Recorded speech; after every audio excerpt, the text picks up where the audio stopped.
이스라엘 백성들이 사무엘에게 왕을 요구하면서 했던 가장 첫 번째 표면적인 이유가 있었습니다. 그게 여러분 성경을 보시면 5절 말씀입니다. 5절 말씀. 5절 말씀을 보시면 이스라엘 백성들이 왜 왕을 요구하는지에 대한 이유가 나와 있습니다. 제가 앞부분을 좀 읽어보겠습니다.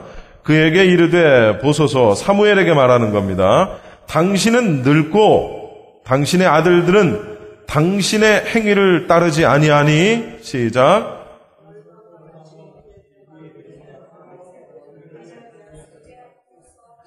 자, 이게 이유였어요. 이게 이유였어요. 첫 번째, 사무엘이 늙었다는 겁니다. 당신은 늙었고 사무엘은 늙었고 그 다음 사무엘의 뒤를 이은 두 아들이 부패했다는 거예요. 자, 살펴봅시다. 사무엘이 늙었다. 나이가 어느 정도 됐을까라는 걸 제가 한번 봤어요. 봤더니 사무엘이 태어난 출생 연도가 BC 1100년경입니다.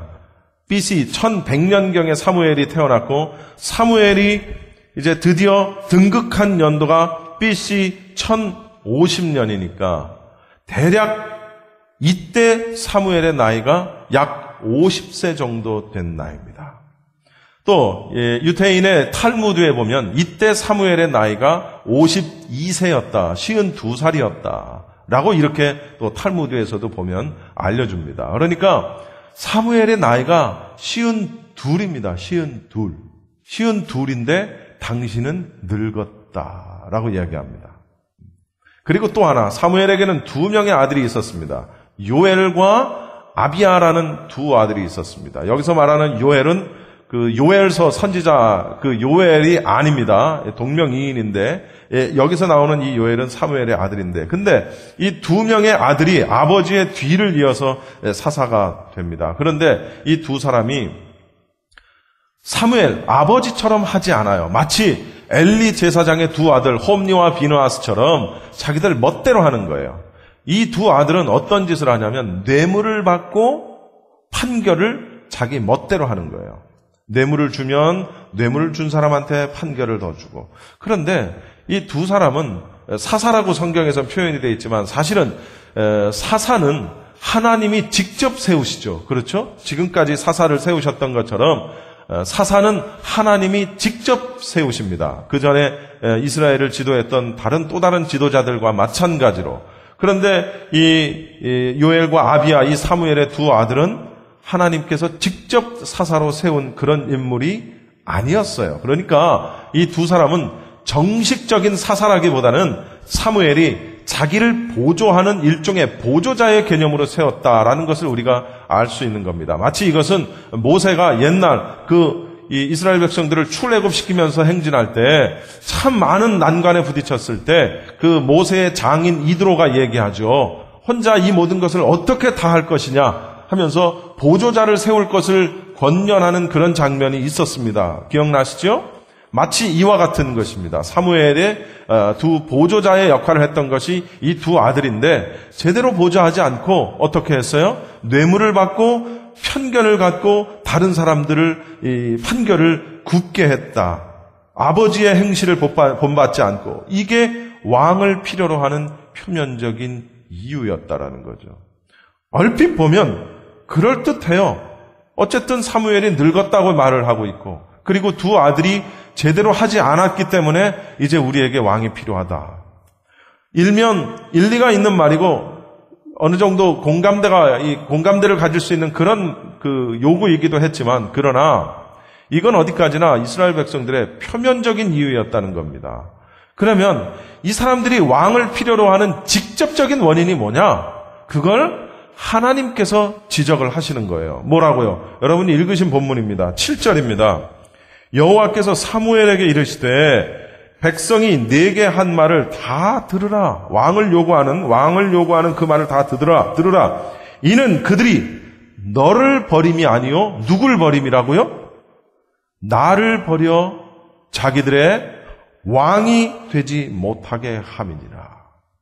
여러분, 지금까지는 하나님이 세우신 선지자와 하나님이 세우신 지도자와 하나님이 세우신 사사를 통해서 하나님이 직접 말씀하시고 하나님이 그들을 통해서 직접 통치하시고 직접 이리 갈 것을 혹은 저리 갈 것을 가르쳐 주시고 말씀으로 인도해 주시고 그렇게 이스라엘 백성들을 하나님께서 왕이 되셔서 직접 통치하셨는데 이제 이들이 어떻게 한다고요? 나를 버려 하나님 여호와 하나님을 버려서 자기들의 왕이 되지 못하게 함이라. 이게 이스라엘 백성들의 진짜 왕을 필요로 하는 이유였다라는 사실이에요. 겉으로는 사무엘의 나이 많음과 그 아들들에 대한 이 잘못된 그런 판정 이런 것들에 대한 거부였지만 실제로는 하나님의 통치에 대한 거부였다라는 사실입니다. 그래서 8절에 뭐라고 말씀하시냐면 누가 하나님이 그들을 이스라엘 백성들을 애굽에서 인도하여 낸 날부터 오늘까지 그들이 모든 행사로 나를 버리고 굉장히 중요한 말씀입니다. 이스라엘 백성들이 애굽 즉 이집트에 있을 때 그들이 애굽에서 그렇게 노예로 고통당할 때 우리를 구원해 주소서라고 부르짖으며 기도했던 그 음성을 들으시고 민족의 지도자 모세를 보내셔서 이스라엘 백성들을 그 애굽으로부터 구원해 내셨는데도 불구하고 그때부터 애굽에서 인도하여 낸 날부터 오늘까지 지금 왕을 요구하는 이 순간까지 그들이 즉 이스라엘 백성들이 모든 행사로 나를 버리고 이게 하나님의 마음이었어요. 이게 하나님의 마음이었어요. 여러분 여기 자녀를 키우신 분들이 많이 계시는데 고통 중에 해산의 고통 중에 자식을 낳고 진자리 마른자리 넘어질까 다칠까 어떻게 될까 정말 모든 정성을 다해서 자식을 키우는데 그 자식들이 사사건건 부모를 배신하고 부모의 말씀을 듣지 않고 부모를 불순종하고 끊임없이 부모에게 대들고 여기 부모 되신 여러분이요 어떻게 생각하십니까? 이런 배은망덕 이런 배은망덕 하나님의 마음이 그와 같을 것이다라는 거죠. 그래서 얼마나 섭섭하신지 하나님이 나를 버려 자기들의 왕이 되려 하지 못하게 합니다. 내가 애굽에서부터 인도해낸 날부터 지금까지 모든 행사로 나를 버리고 이제는 더 나아가서 사무엘 이젠 너까지 버리려 한다. 이게 하나님의 말씀이셨어요. 이게 하나님의 말씀이셨어요. 이것이 바로 이스라엘 백성들이 왕을 요구하게 된 이유였다라는 겁니다. 왕을 요구하게 된 이유. 우리 친구들 나가가지고 애들을 좀 보세요. 아니 애들을 좀 못 오게 해야지. 뒤쪽으로 나가세요. 뒤쪽. 이것이 이유였다라는 얘기입니다. 그런데 더 중요한 것은 8절의 후반부에 있는 말씀. 그들이 모든 행사로 나를 버리고 그 다음에 다른 신들을 섬김같이 이 사람들이 이방 땅에서 이방신을 섬기고 하는 이런 전례가 있었어요. 물론 이때만 있었던 게 아니라 출애굽하는 과정, 즉 모세 시대 때부터 모세가 존재했던 시대 때도 이제 하나님을 버리고 이방신, 금송아지를 만들어서 섬기던 그런 때가 있었다라는 얘기입니다. 이것을 하나님께서는 다 기억하고 계시는 거예요. 다 기억하고 계시는 거예요. 그러니까 무슨 얘기예요? 다시 말하면 저들이 나름대로 합법적인 이유를 가지고 왕을 요구했지만 그러나 그 왕을 요구하는 그것도 우상숭배였다라는 겁니다. 왕을 요구하는 그것도 우상숭배였다라는 거예요. 우상숭배. 제가 우상숭배에 대한 개념을 말씀을 드렸죠? 하나님보다 더 우월하게 여겨지는 것, 하나님보다 더 중요하게 여겨지는 것, 이것은 다 우상이다라는 말씀을 제가 드린 바 있습니다. 그러니까 이 사람들은 사람의 눈으로는 볼 수 없는 하나님 대신에 눈에 보이는 왕을 원한 것은 바로 우상을 섬기는 것과 똑같다라는 사실을 지금 하나님께서 지적을 하고 계시는 겁니다. 하나님의 구원의 역사를 이들이 스스로 부정을 하는 그런 행위가 되고 말았다라는 겁니다. 지금 그러한 행위를 이스라엘 백성들이 하고 있는 거예요. 지금 하나님 앞에서. 하나님을 의지하지 않고 내가 하려는 것. 그렇죠?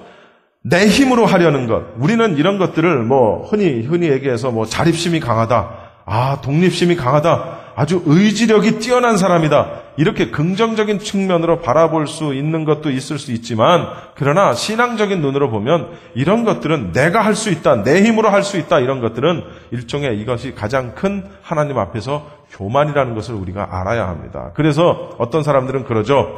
내 주먹을 믿으라. 내 주먹을 믿으라. 또 이야기합니다. 내가 할 수 있다. 내가 가진 돈, 경제력, 내가 가진 권력, 내가 가진 조직의 힘, 내가 가진 인맥, 이런 것들로 내가 다 할 수 있다. 차라리 나를 믿어라. 여러분, 하나님을 의지하지 않고 나를 의지하고 내가 가지고 있는 내 힘으로 하려는 것, 이것도 역시 교만이라는 겁니다. 사무엘은 6절 말씀에 모든 나라와 같이 우리에게도 왕을 세워서, 다른 나라가 다 왕이 있는 것처럼 우리에게도 왕을 세워서 우리를 다스리게 해달라라고 요구하는 그 요구에 대해서 사무엘은 하나님께 기도했고, 하나님은 이제 그 요구를 들어주라 말씀하시면서도 왕정 정치가 가지고 올 폐단에 대해서 경고하라라고 말씀하시는 거예요. 그 왕정 제도가 가지고 올 폐단이 뭐냐? 그게 이제 11절부터 쭉 나옵니다. 11절부터 한번 여러분 봅시다. 11절. 너희 아들들을 데려다가 병거와 말을 어겁게 하겠다. 이게 무슨 얘기예요? 너희 아들들을 데려다가 병거와 말을 어겁게 하겠다. 이 얘기는 너희 아들들을 데려다가 왕의 호위병으로 삼겠다라는 거예요. 두 번째 12절. 너희 아들들을 데려다가 천부장과 10부장을 삼겠다. 50부장을 삼겠다. 이건 무슨 얘기냐면 너희 아들들을 데려다가 상비군으로 삼고 왕실 경호대로 삼겠다는 거예요. 그리고 또 12절에 자기 밭을 갈게 하고 추수를 하게 하고 무기와 병거를 만드는 일을 하겠다. 노동력 착취를 하겠다는 거죠. 노동력에 동원시키겠다는 겁니다. 그럼 아들들만 데려가나? 13절에 너희 딸들을 데려다가 향료와 요리, 떡 굽는 자로 삼겠다. 누가? 왕 정치가 시작이 되면 그렇게 하겠다는 거예요. 그렇게. 남자, 아들들만 그렇게 하는 것이 아니라 딸들까지도 그렇게 해서 여성들에 대한 노동력을 착취하겠다는 겁니다. 그리고 14절에 너희 밭과 포도원과 감람원에서 제일 좋은 것을 가져다가 백성들의 수확물을 자기 것으로 삼겠고, 그리고 그것을 신하들에게 줄 것이다. 신하들에게 줄 것이다. 소위 얘기하는 충성을 요구하기 위한 하사품으로 지급하겠다라는 그런 얘기입니다. 하사품으로. 이것, 지금 현존하는 지구상에서 이것 제일 잘하는 사람이 있죠. 잘했던 사람이 있죠. 누굽니까? 김일성, 김정일, 그리고 지금 김정은. 인민들은, 백성들은 다 피폐해져가고 굶어 죽어가는데, 김정일, 김정은은 자기의 정권, 자기가 가지고 있는 권력을 놓지 않기 위해서 자기 부하들, 측근들에 있는 사람들에게 벤츠차, 막 좋은 차를 선물하고 집을 선물하고 여러 가지 도움이 될 만한 이런 것들을 자기 측근들에게 주는 거예요. 측근들에게. 그러면 그걸 받아 누린 사람들이 어떻게 하겠어요? 그걸 계속 누리기 위해서는 어떻게 해야 돼? 김정일, 김일성, 김정은에게 충성을 다하는 거예요. 충성을 다할 수밖에 없어요. 그걸 주니까 그걸 유지하기 위해서 충성을 다하고, 또 이 사람들은 자신들의 권력을 유지하려니까 그들에게 계속 주고, 그들은 그거에 대한 보답으로 충성을 하고, 이렇게 해서 정권이 유지가 돼 나가는 겁니다. 너희들이 왕을 요구하는데 왕이 나오면 그 왕이 너희들에게 이와 같이 할 것이다 라는 걸 경고하는 거예요. 경고하는 거예요. 그런데 이 경고에 대해서 이제 백성들이 반응을 이제 하게 되는 겁니다. 15절에 너희 곡식과 포도원의 소산의 11조를 자기 관리와 신하들에게 드릴 것이다. 너희들이 하는 곡식과 포도원의 소산을 이게 무슨 얘기냐면 세금을 얘기하는 거예요. 세금을 걷어서 자신은 물론이고 자기 신하들, 자기에게 충성하는 자들에게 세금 거둔 것들을 주겠다는 거예요. 그 다음에 16절에 너희 노비와 소년과 나귀를 끌어다가 자기 일을 시키겠다. 여기 사실은 소년이라고 나와 있는데 이 소년이라고 나온 그 원어는 바하르라는 말입니다. 바하르. 근데 많은 성경 신학자들이 얘기합니다. 이거는 바하르가 아니라 바카르일 것이다. 바카르. 그러니까 바카르를 바하르로 잘못 썼을 것이다. 바카르가 뭐냐면 황소입니다. 황소, 소. 그러니까 여기서 너희 노비와 황소와 나귀들을, 말들을 이 표현일 것이다라고 분석을 하는 거예요. 소년이 아니라 바하르가 아니라 바카르. 한 끗 차이죠? 이거를 끌어다가 자기 일을 시키겠다는 거예요. 그리고 17절에 양떼의 10분의 1을 거두어 가리니 너희가 그의 종이 될 것이다.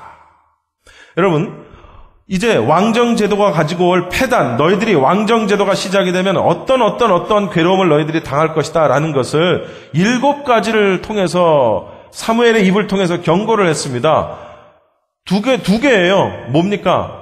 죽도록 일할 것이다 라는 거예요. 노동력을 착취당하면서 또 죽도록 육체 노동을 할 것이고 그 다음 너희들이 번 것들, 너희들이 벌어서 너희들이 누려야 할 이 모든 것들을 다 왕이 뺏어가서 자기 측근들에게 줄 것이다 라는 걸 경고하는 거예요.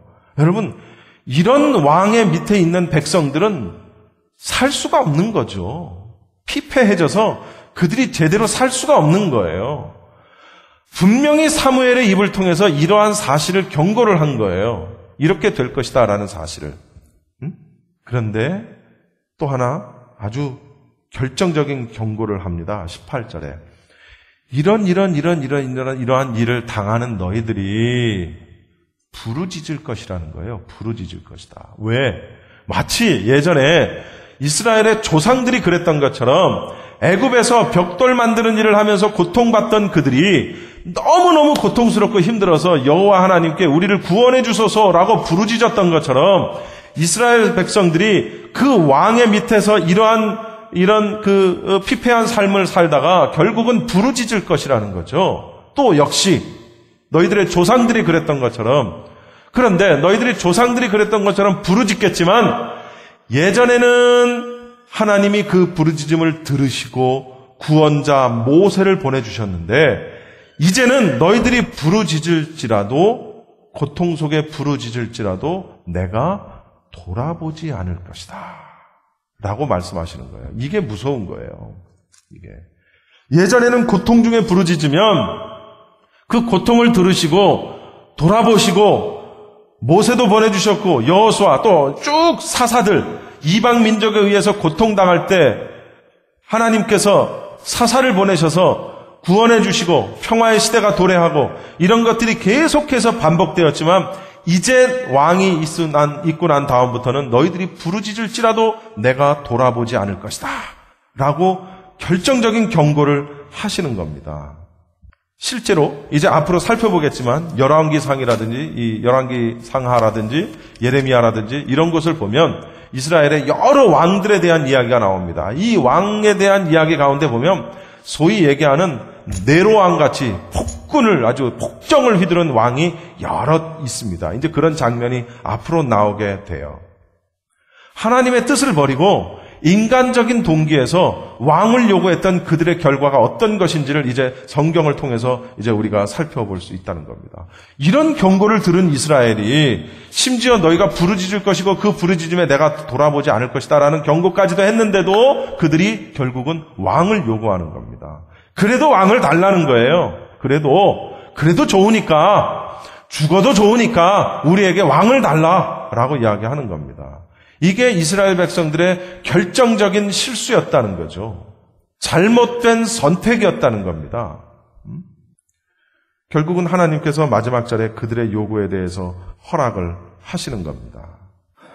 왕정체제 자체에 문제가 있다라고 볼 수는 없습니다. 그리고 하나님께서 왕이 정치하는 왕정체제 자체를 부정적으로 보셨다라고 단정지어서 말하기는 힘듭니다. 그러나 중요한 것은 문제의 핵심은 어떤 체제에 있는 것이 아니라, 어떤 조직 체제에 있는 것이 아니라 그것을 운영하는 사람의 자세에 달려 있다라는 거죠.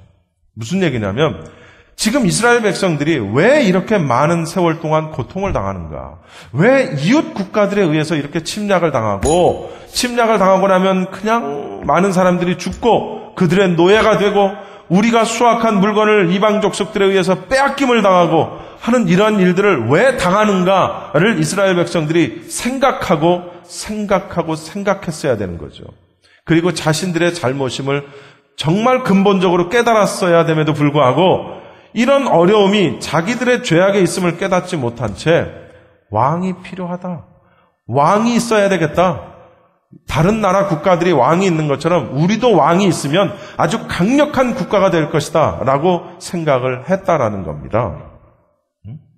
다시 말하면 왕이 다스리는 나라가 하나님이 다스리는 나라보다 더 효율적이고 더 힘이 있을 것이다 라고 이들이 생각했다는 거예요. 그래서 5절에 모든 나라와 같이, 이웃에 있는 모든 나라와 같이 우리에게도 왕을 세워달라라고 주장을 하는 겁니다. 여러분, 인간적인 생각, 인본주의적인 생각, 인권주의적인 발상, 이런 것들이 때로는 우리에게 굉장히 설득력 있게 다가오고, 왜? 우리가 인간이니까. 설득력 있게 다가오고 그것이 정말 그럴듯해 보이고 정말 그렇게 해도 될 것처럼 보이지만, 그러나 결국에는 인간 중심적인 것이 아니라 인본주의적인 것이 아니라 신본주의, 하나님 중심적인 것이고 하나님의 주권을 우리가 인정하고 하나님의 주권대로, 하나님의 통치하심대로 사는 것이 사실은 우리가 마땅히 살아야 할 삶이라는 사실입니다. 믿습니까? 그것이 굉장히 중요한데 이스라엘 백성들은 그렇게 하지 못했다라는 거예요. 즉 어떤 문제가 발생했을 때 그 문제의 근본적인 원인을 찾아야 돼요. 어디서 이 문제가 기인했는가. 첫 번째는 우리가 죄인이라는 사실을 인정하는 데서부터 출발을 한다는 거죠. 내 뜻과 내 의지대로 모든 것을 하고 싶어 해요. 그래서 우리는 어떠한 계획을 하나 딱 세워놓고 그 다음 하나님 앞에 기도합니다. 내가 이러이러한 계획을 세워놨으니 하나님의 힘을 조금만 좀 빌려주십시오 라고 기도한다는 거죠. 우리는 종이고 하나님의 뜻에 의해서 만들어지고 하나님의 뜻을 이루어드리기 위해서 존재하는 게 우리의 존재의 이유인데, 우리가 마음대로 계획하고 우리가 마음대로 어떤 계획함을 또 수정도 하고 이러면서 어떤 초자연적인 뭔가가 필요할 때 하나님께 기도하는 거예요. 도와달라고. 그렇죠? 하나님이 계획하신 일을 우리가 이루어드리는 게 아니라 우리가 계획한 일을 하나님이 이루어 주시는 거예요. 도와주시는 거예요. 이게 완전히 주객이 전도됐죠. 바뀌었어요. 주인과 객이 바뀌었어요. 문제의 출발은 나에게 있지만 문제의 해결책은 하나님께 있습니다. 아멘입니까? 이 사실을 우리가 절대로 명심을 해야 돼요. 이것이 바로 우리가 항상 하나님을 떠나지 않아야 될 이유고, 이것이 바로 우리가 항상 그분 안에 있어야 할 이유다라는 사실이에요. 하나님 안에 거하지 않고 하나님과 함께하지 않을 때에는 틀림없이 그럴듯한 이유로, 제법 설득력이 있는 이유로 우리에게 마귀는 다가온다는 거죠. 광명의 천사의 얼굴을 가지고 우리에게 다가온다는 거죠. 인권이 나쁜 게 아니죠. 인권이 무지무지 소중한 것이죠. 인권이 무너지면 어떻게 되겠습니까? 북한처럼 되는 거예요. 북한 인민들에게 인권이라는 것이 있습니까? 인권이 있어야 돼요. 필요해야 돼요. 그러나 예수 믿지 않는 사람들의 인권과 예수를 믿는 사람들의 인권은 조금 달라요. 인권이 먼저가 아니라 신권이 먼저라는 사실입니다. 무슨 얘기입니까? 하나님의 말씀이 먼저예요. 예수님의 말씀이 먼저예요. 비록 우리가 생각했을 때 우리 입장에서 조금 그렇지, 이렇게 해야 합리적이지, 이렇게 해야 당연한 거지 라고 생각되어지는 것도 하나님 편에서 보면 얘야 그거 아니다 라고 말씀하실 수 있다는 거죠. 그래서 성경은 우리 인간이 아무리 똑똑해서 천재적인 머리를 갖고 있다 할지라도 하나님이 아무리 덜 똑똑해서 미련하시다 할지라도 우리의 똑똑함이 하나님의 미련하심보다도 못하다는 거예요. 성경은 그렇게. 근데 우리는 어떻게 해요? 하나님 앞에 서죠. 그래서 성경은 또 말합니다. 선 줄로 생각하느냐? 그러면 넘어질까 두려워하라. 네가 섰다고 생각하느냐? 그러면 넘어질까 두려워하라는 거예요. 뭡니까? 겸손하라는 거예요. 겸손하라는 거예요. 겸손하라는 거예요. 건방 떨지 말라는 거예요. 하나님 앞에. 내 주먹을 믿어라. 내가 하면 다 할 수 있다. 내가 돈이 얼마나 많이 가지고 있는데, 내 인맥이, 내 조직이, 내가 그동안 뿌려놓은 게 있는데. 여러분, 그런 거 저런 거 하나님이 훅 불어버리면 한 일순간에 다 날아가 버리는 거고요. 아무것도 아닙니다. 아무것도. 우리 그거 사자성어로 그러죠. 뭐라 그래요? 그렇게 누렸던 모든 것들이 어느 순간 일장춘몽이 되어버리는 겁니다. 훅 불어버리면 다 날아가 버리는 거예요. 또는 그 사람의 생명을 취하여 버리시면 자기가 가지고 있는 모든 걸 다 놓고 떠나야 되는 게 우리 인간이라는 거죠. 그러니까 우리가 하나님 앞에 할 수 있는 건 하나밖에 없어요. 뭐예요? 겸손이라고요. 겸손. 겸손함으로 순종하는 것, 이것밖에는 우리가 할 수 있는 게 아무것도 없다는 거예요. 왕을 요구해달라. 왕을 우리에게 달라. 이웃나라도 다 그렇게 하는데 우리에게도 왕을 달라. 하나님은 아시는 거죠. 너희들이 이제는 나를 버리는구나. 너희 조상들이 그랬던 것처럼 이제는 나를 버리는구나. 말씀을 맺겠습니다. 사랑하는 우리 프레이즈교회 성도 여러분, 저도 그렇고 우리 여기 계신 여러분들도 그렇고 앞으로 인생을 살아나가는 동안 정말 우리 앞에 많은 선택의 기로, 그 선택의 기로에서 말씀으로 우리의 선택을 우리가 이 선택의 기준을 삼았으면 좋겠어요. 말씀으로. 내 의지, 내 뜻이 아니라 내가 할 수 있느냐 없느냐가 아니라 말씀으로 내 선택의 기준을 삼고 기도함으로 우리가 선택의 기준을 삼았으면 좋겠어요. 특별히 우리 말씀을 듣는 우리 어린 친구들, 공부 잘한대요. 머리 좋고 공부 잘해요. 공부 잘하는 거 굉장히 중요합니다. 공부 잘하는 거 중요해요. 그러나 그것보다 더 중요한 게 있어요. 더 중요한 게 있어요. 지식의 근본이 뭐예요? 열심히 공부하는 거예요? 하나님을 경외하는 것이 지식의 근본입니다. 하나님을 경외하는 것.